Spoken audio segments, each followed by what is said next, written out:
देखिए, 2024 के चुनाव में मोदी जी की सोने की लंका है, उसमें नीतीश ने आग लगा दी।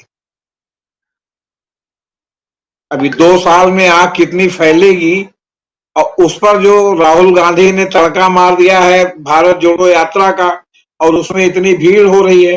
जो तमाम मुद्दे इन्होंने जो है वो सरफेस के नीचे दबाने की कोशिश की थी, महंगाई, बेरोजगारी, आर्थिक दुरावस्था वगैरह वगैरह, वो सारी की सारी जो है वो सतह पर आ गई। तो इनके चिढ़ने का एक बहुत बड़ा कारण है कि जो है वो क्या कहते हैं, हमारे हाथ से सत्ता फिसल रही है, और इनके आपस में भी बहुत अंतर विरोध है। आपके गडकरी जी को न रखने की वजह से लगातार सोशल मीडिया में ये चल रहा है कि संघ में और इनके अंदर काफी भीतर भीतर तलवारें खिंच गई हैं।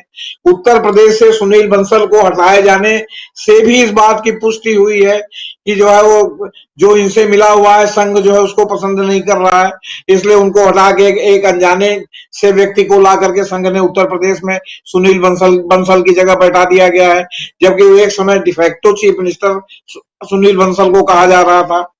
ये पृष्ठभूमि है। इसमें जो बिहार से शुरू हुआ और नीतीश कुमार ने जिस तरह इनको धूल चटा दी है या जो जमीन पर ला दिया है, उससे और प्लस राहुल गांधी की इस यात्रा से इनके सामने जो है ये संकट पैदा हो गया कि कहीं 24 में हम वास्तविक संकट पैदा हो गया। क्योंकि अगर उत्तर प्रदेश, बिहार, बंगाल, राजस्थान, मध्य प्रदेश, अगर ऐसे राज्य जो है में इनकी सत्ता खिसकती है जिसकी की पूरी संभावना जताई जा रही है, तो फिर ये कहां से सत्ता में आएंगे। ये तो मेरी एक बात है। दूसरी बात मैं स्मृति ईरानी से शुरू करना चाहता हूं। ये राहुल गांधी की महानता है कि वो जो है वो रॉक मेमोरियल जो विवेकानंद का है कन्याकुमारी में, उसको देखने गए या दर्शन करने गए, और आपने अभी उनका दिखाया भी कि वो वहां गए थे, जबकि उन्होंने आरोप लगाया कि विवेकानंद में नहीं गए। लेकिन मेरा कहना है कि अगर वो विवेकानंद रॉक मेमोरियल में न भी जाते तो कोई अपराध इसलिए नहीं करते कि विवेकानंद ने भले वहां शिला पर जो है जाकर के तपस्या किया हो, लेकिन वो रॉक मेमोरियल संघ का है। आपका जो है वो क्या कहते हैं, विवेकानंद शिला का नाम रखा था, और एक आरएसएस के सदस्य थे दत्ता जी डिडोलकर, ये उनकी परिकल्पना है, और वो जो पूरा रॉक मेमोरियल का मैनेजमेंट है वो संघ के अनुसांगिक संगठन द्वारा कब्जा किया गया है।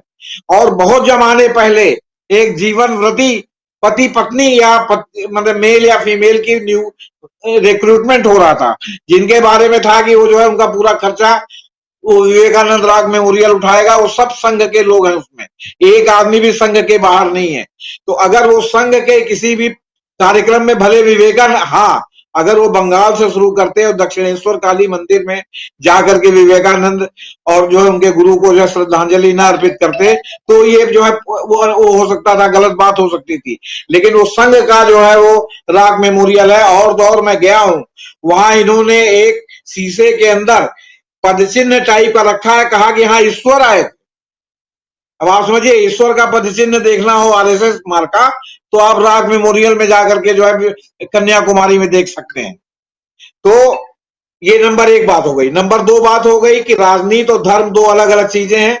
बीजेपी ने राजनीति में धर्म को घुसा दिया है, इसलिए दूसरे लोगों के लिए भी मजबूरी हो गई है कि बाकी जो धर्म के लोग हैं उनका भी जो है वो सम्मान करें। जैसे वो आरएसएस के लिए, जानते हुए कि आरएसएस का जो है ये रॉक मेमोरियल है, वो विवेकानंद का दर्शन करने गए, वैसे वो अगर पादरी चले गए तो मैं उसमें कोई आपत्तिजनक बात नहीं मानता, क्योंकि पादरी अभी दोषी नहीं सिद्ध हुआ है। और आप ही कहते हैं कि जब तक कोई दोषी न सिद्ध हो तब तक जो है वो आप उसको जो है मतलब पापी घोषित नहीं कर सकते। तीसरा, अभी जाएंगे कर्नाटक, वहां भी एक लिंगायत स्वामी जो है वो क्या कहते हैं मतलब यौन दुर्व्यवहार में जेल चले गए। कोई पार्टी ऐसी नहीं है जो लिंगायत मठ को इग्नोर कर सके। तो अगर राहुल गांधी चले जाएंगे तो वो हो जाएगा, और ये जो है इनके पार्टी के लोग जाएंगे तो जो है मतलब क्या कहते हैं सब ठीक रहेगा। आप सोचिए, जयंत सरस्वती जिनके ऊपर बलात्कार हत्या का आरोप लगा, उनके अटल बिहारी वाजपेयी, इंदिरा गांधी, आपके सोनिया गांधी, एक तरफ वो बैठे हैं तो एक तरफ वो बैठे हैं, वो बीच में बैठे रहते थे। किसी ने उनका जो है वो डिस्कार्ड किया उनको, क्यों? क्योंकि वो उनका एक व्यक्तिगत मामला था, और वो दंडित भी नहीं हुए। तो कहने का मतलब है कि आप उनको घेरने की कोशिश करें। तीसरी बात, मैं इलाहाबाद विश्वविद्यालय का छात्र रहा हूं और यहाँ की छात्र राजनीति को बहुत नजदीक से देखा है। यहाँ जब छात्र संघ का चुनाव होता था तो ज्यादातर इलाहाबाद में समाजवादी युवजन सभा, समाजवादी छात्र सभा बाद में हो गई थी, वो जीतती थी।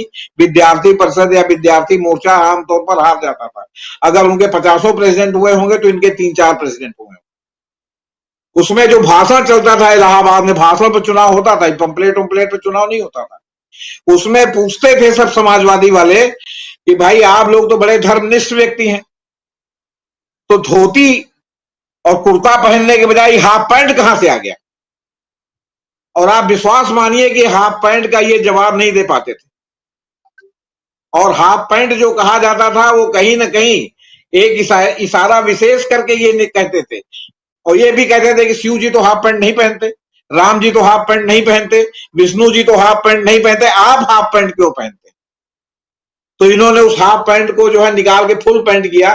फिर भी वो हाफ पैंट का जो भीतर से जो दर्द है, जो पूरा जो है इनकी सरकार में जो पूरा गे लिबरेशन फ्रंट कर दिया पूरे देश में, तो कहीं ना कहीं उसका जो है दंश जरूर है इनके मन में। आपसे आप ही हमको बताइए ना कि कौन से भगवान हाफ पैंट पहनते हैं? इन्होंने किस भारतीय संस्कृति के अनुसार हाफ पैंट अपना ड्रेस रखा था या आज फुल पैंट ड्रेस रखा है? ये धोती कुर्ता क्यों नहीं पहनते? इन्होंने तो सरस्वती शिशु मंदिर में जो टीचर हैं उनके लिए ड्रेस कोड निर्धारित कर रखा है कि वो धोती कुर्ता ही पहन के आएंगे। जाड़े से जाड़े में भी वो पैंट कोट ये नहीं पहन के आएंगे, कोट कुर्ते पे पहनेंगे, लेकिन धोती और कुर्ता ही पहन के आएंगे। वो जो है ना क्या कहते हैं, पैंट फुल पैंट पहन के नहीं आएंगे। तो इनका तो चित भी मेरी, पट भी मेरी, पैसा मेरी अंटी में, तो इनका तो भाई कोई मतलब है नहीं। दूसरी बात आपसे बता रहे हैं कि बिहार से जो मामला चला है, अब देखिए मान लीजिए अभी ये केसीआर के उसमें जाएंगे राहुल गांधी पदयात्रा में, तो केसीआर भी जो है महागठबंधन बनाना चाहते हैं या महागठबंधन के पक्ष में है। लेकिन अगर राहुल गांधी तेलंगाना से होके गुजरेंगे तो तेलंगाना से होके गुजरने में केसीआर को भी आप अगर उन्होंने कोई स्टेटमेंट दे दिया तो उसको ये लोग अंतर विरोध के रूप में भजाने की कोशिश करेंगे।